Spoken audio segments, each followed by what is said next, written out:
केंद्रीय कृषि मंत्री नरेंद्र सिंह तोमर ने एबीपी न्यूज से खास बातचीत की और दावा किया कि एमपी में फिर से बीजेपी की सरकार बनेगी। इतना ही नहीं, उन्होंने सीएम पद को लेकर भी अपने दिल की बात कही। क्या कुछ कहा, सुनिए। मध्य प्रदेश के विधानसभा चुनाव में 3 केंद्रीय मंत्री चुनाव मैदान में हैं, जिनमें प्रमुख हैं केंद्रीय कृषि मंत्री नरेंद्र तोमर जी, जो हमारे साथ हैं, ग्वालियर चंबल इलाके से आते हैं और यहाँ दिमनी से विधानसभा चुनाव में। तोमर साहब, 2003 के बाद आप चुनाव मैदान में फिर से उतर रहे हैं, ऐसा नहीं लग रहा कि छोटे जूते में बड़ा पांव? अरे देखिए, लोकतंत्र में कोई भी चुनाव छोटा नहीं होता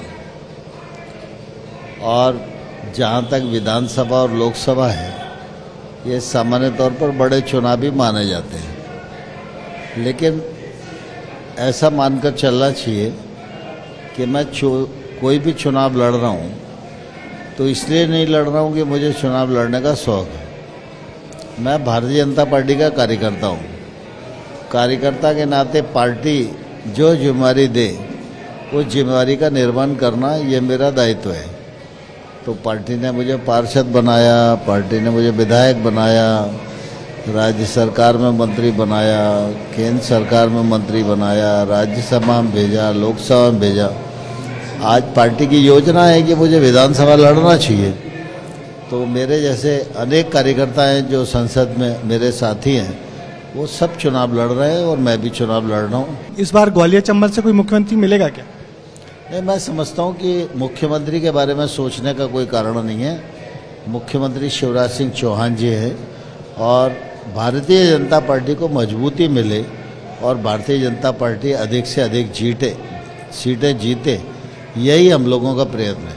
मगर अभी तक मुख्यमंत्री शिवराज सिंह चौहान को सीएम का फेस नहीं बनाया, ऐसा पहली बार हम लोग देख रहे हैं। आपने भी मध्य प्रदेश के चुनाव लंबे समय से देखे हैं, ऐसा क्यों? नहीं, सामान्य तौर पर शिवराज जी मुख्यमंत्री हैं और जब नया चुनाव होता है तो उसके बाद फिर पार्टी की एक नियत प्रक्रिया है, उसके अनुसार मुख्यमंत्री तय होता है। उसी प्रक्रिया में शिवराज सिंह जी को पहले भी तय किया है और आगे भी जब प्रक्रिया होगी तो पार्टी जो निर्णय करेगी। पूरा कैंपेन मोदी जी के नाम पे चल रहा है, तो क्या शिवराज जी के नाम से थोड़ी दूरी बनाई जा रही है क्या? मोदी जी सबसे बड़े नेता हैं पार्टी के और उनकी लोकप्रियता भी चरम पर है और निश्चित रूप से उनकी लोकप्रियता का लाभ चुनाव में होता ही है, तो इसलिए वो तो आगे रहेंगे ही। जिस इलाके में आप हैं और जिस इलाके से आप आते हैं, उस इलाके में पिछले चुनाव में बीजेपी ने बहुत लूज किया था, 34 में से 6 सीटें ही आ पाई थी। इस बार क्या देख रहे हैं आप? पिछले चुनाव से पहले भी भारतीय जनता पार्टी यहाँ 15-16 से लेकर 20-25-22 सीटों तक जीतती रही है।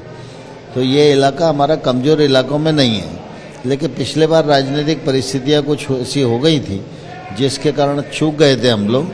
लेकिन अब उन सब परिस्थितियों से हम लोग सावधान हैं और इस बार ग्वालियर चंबल से भी बहुत अच्छी विजय भारतीय जनता पार्टी को मिलेगी। लंबे समय से बीजेपी सत्ता में है, एक ही आदमी का चेहरा दिख रहा है शिवराज जी का, तो एक थोड़ी सी एंटी इनकम्बेंसी हावी हो रही है।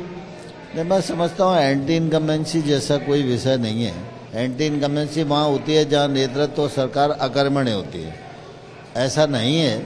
हम प्रो इनकम्बेंसी के आधार पर विकास और जन कल्याण के मुद्दे पर चुनाव लड़ रहे हैं और जनता की ज़रूरत भी यही है, जनता की पसंद भी यही है और हम इसी मुद्दे को लेकर जीतेंगे और सफल हों। क्या राम मंदिर इस चुनाव में मुद्दा है?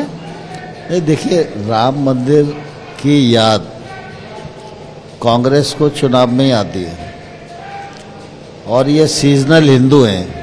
राम मंदिर का विषय भारतीय जनता पार्टी के लिए कभी भी वोट का और चुनाव का विषय नहीं रहा।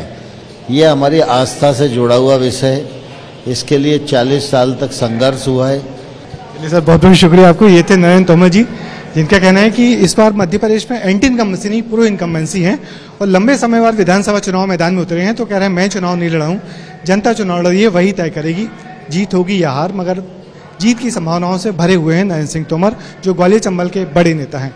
कैमरामैन होमेंद्र देशमुख और उपेंद्र गौतम के साथ ब्रजेश राजपूत, एबीपी न्यूज़, मुरैना।